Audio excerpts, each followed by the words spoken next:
السلام علیکم friends, welcome to کتاب نگری یوٹیوب چینل کتابوں کی نگری میں خوش آمدید۔ میں ہوں آپ کی ہوسٹ اقرا یاسین اور آج میں آپ کے لیے لے کر آئی ہوں زہرا فروخ حسن کے قلم سے تحریر کردہ ناول ہے اہل محبت کے رنگ جدا کے ایپیسوڈ نمبر 36 کو لے کر۔ اس ایپیسوڈ کو سٹارٹ کرنے سے پہلے جلدی سے کر لیجئے چینل کو سبسکرائب، ویڈیو کو لائک اور کلک کر لیجئے بیل آئیکن کو۔ اب آتے ہیں ایپیسوڈ کی جانب۔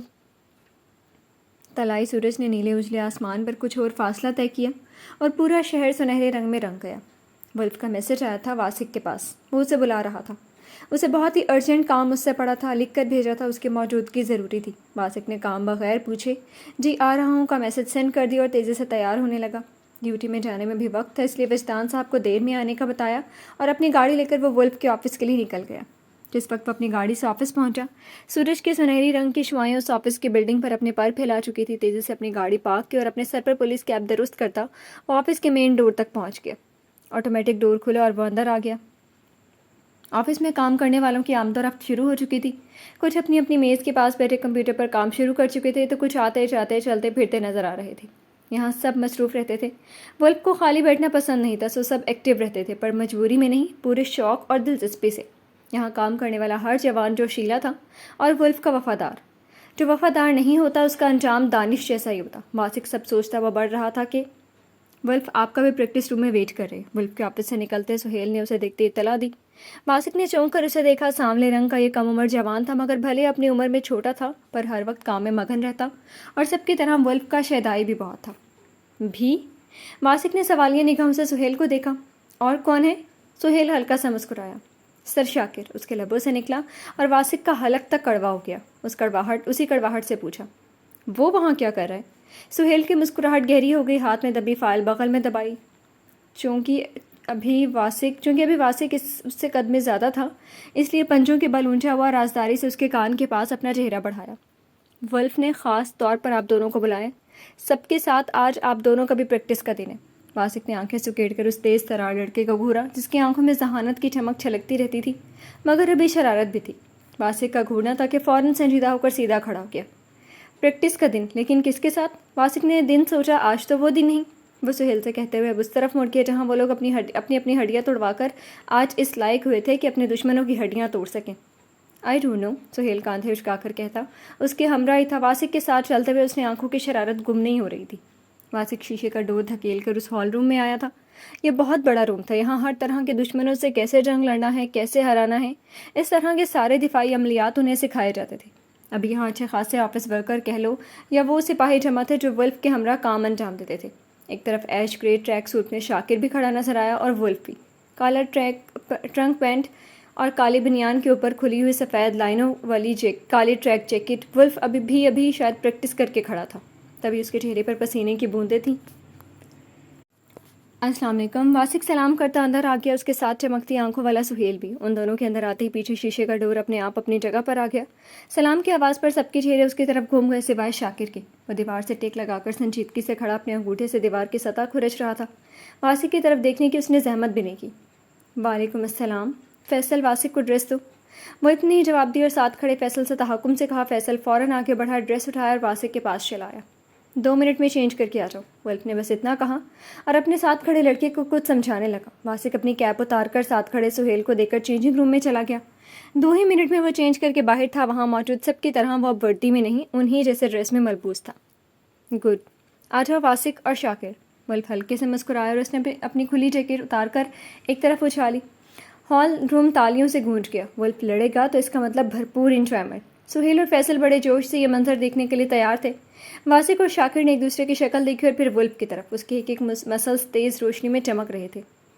آپ لڑیں گے ہم سے؟ ولف کو میدان میں آتے دیکھ کر واسق اور شاکر دونوں نے تھوک نکلا۔ سالوں سے پریکٹس کر کے ولف اتنا ماہر ہو چکا تھا کہ اس کو ہرانا مشکل ہی نہیں، ناممکن ہی تھا۔ وہ دفاع کے اتنے داؤ پیچ جانتا تھا کہ سامنے والا ایک بھی نہیں مار سکتا اور مارنے والا مار کھا کھا کر ادمرا ہو جاتا۔ یہ ناول آپ کتاب نگری یوٹیوب چینل پر پڑھ رہے ہیں۔ شاکر جیسا نڈر الٹی کھوپڑی بھی گھبرا گیا۔ ولف جیسا بننے کے لیے وہ جب موقع ملتا پریکٹس کرتا، مگر ولف کا سامنا آسان نہیں تھا۔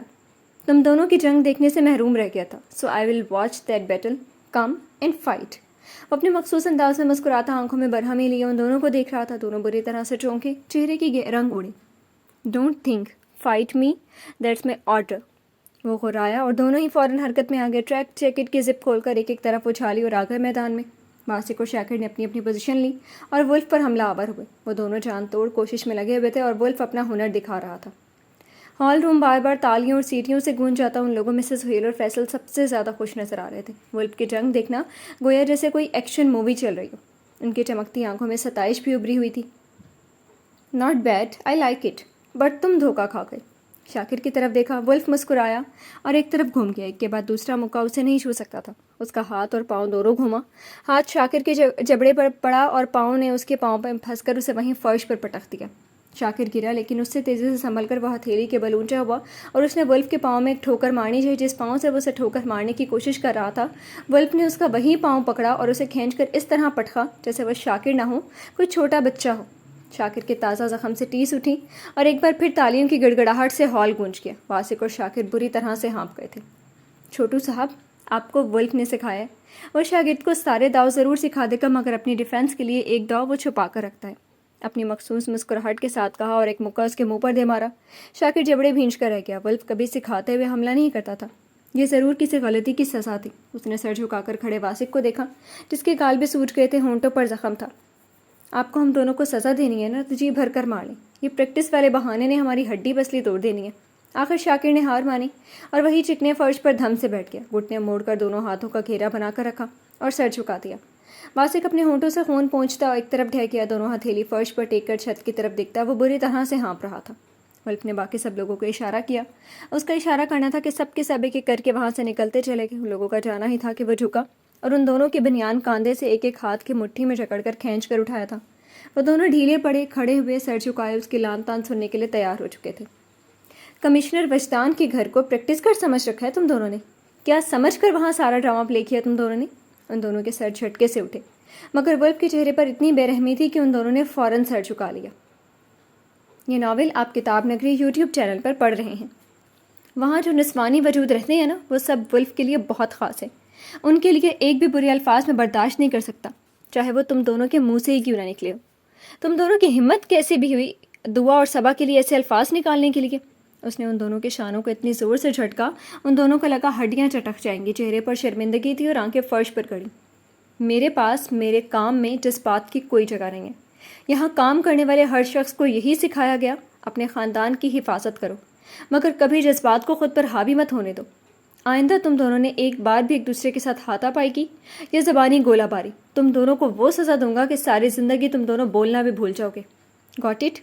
وہ اسے غراہٹ نما آواز میں بولا. ان دونوں کے بنیان کو جھٹکا. وہ دونوں پیچھے کی طرف لڑکھڑا کر سنبھلے. سر اب بھی جھکے ہوئے تھے اور چہرے پر شرمندگی. ولف کچھ دیر دونوں کو گھورتا رہا, پھر اس نے شیشے کے دروازے کی طرف دیکھا. فیصل, تیز آواز میں پکارا اور فیصل چراغ والے جن کی طرح حاضر ہو گیا. دروازہ دھکیل کر بہت تیز قدموں کے ساتھ وہ ولف کے سامنے آ کر کھڑا ہو گیا. یس باس. ان دونوں کو انجری ڈرنک دو اور پھر ان کی مرہم پٹی کر کے ان سے کہو اب اپنی شکل 2 دن بعد مجھے دکھائیں. فیصل سے بول کر اس نے جھک کر اپنی جیکٹ اٹھائی, بہت تیزی سے پہنی اور اپنی انرجی ڈرنک کی بوتل اٹھا کر ان دونوں پر ایک نگاہ غلط ڈالے بغیر وہاں سے نکلتا چلا گیا. یہ ناول آپ کتاب نگری یوٹیوب چینل پر پڑھ رہے ہیں. لیں. واسق اور شاکر نے سر اٹھا کر سامنے دیکھا. کلوز اپ کا ایڈ کرتا فیصل دونوں ہاتھوں میں ایک ایک بوتل لے کر کھڑا تھا. ان دونوں کا دل کیا ایک مکہ ایسا اسے کھینچ کر مارے کہ ساری بتیسی بغیر علاج کے نکل آئے, مگر اس کی کم سنی پر رحم کھا کر دونوں نے بس وہ ڈرنک اس کے ہاتھ سے چھینا تھا. آج بہت مزہ آیا. اسی طرح سے دانتوں کی نمائش کرتا ان دونوں کے چہرے کے بگڑے نقشے دیکھ رہا تھا. تیری تو بس بہت ہو گیا رحم. وہ دونوں بھڑک کر لپکے تھے کہ اس کا بھی نقشہ بگاڑ دیں. وہ ہنستا وہ پھرتی سے دوڑا اور اب یہ حال تھا کہ وہ پورے پریکٹس روم میں ان دونوں کو دوڑاتے ہوئے شیشے کا ڈور کھول کر سیدھے نکل گیا اور پیچھے وہ دونوں پیش و تاؤ کھاتے پھر ایک دوسرے کو گھورتے ہوئے انرجی ڈرنک کی بوتل اپنے منہ سے لگا چکے تھے جن کی انہیں فی الحال اشد ضرورت پڑ چکی تھی. یہ ناول آپ کتاب نگری یوٹیوب چینل پر پڑھ رہے ہیں. سنہری روشنی نے آہستہ آہستہ روم میں دستک دی اور کرسی پر غیر آرام دہ حالت میں سوتے ہوئے قاضی کی آنکھیں کھل گئی. آنکھوں پر بازو رکھ کر اس نے آنکھوں میں چپتی روشنی سے آنکھوں کو بچایا. کچھ دیر اسی حالت میں بیٹھے رہنے کے بعد اس نے آنکھوں سے بازو ہٹایا اور سیدھے بیٹھے ہوئے بیڈ کی طرف دیکھا. کمفرٹر سر تک تانے شایان سکڑ سمٹ کر ابھی تک سوئی ہوئی تھی. اسے بغیر ڈسٹرب کیے ہوئے وہ آہستہ سے اٹھا تھا کہ تبھی ڈور پر ہلکے سے دستک دے کر پرنس اندر آیا تھا. السلام علیکم پپا. قاضی نے ہلکے سے مسکرا کر اس کی طرف دیکھا اور وہ بھی پھیکا سا مسکرا دیا. رات والی الجھن اب تک اس کے چہرے پر تھی.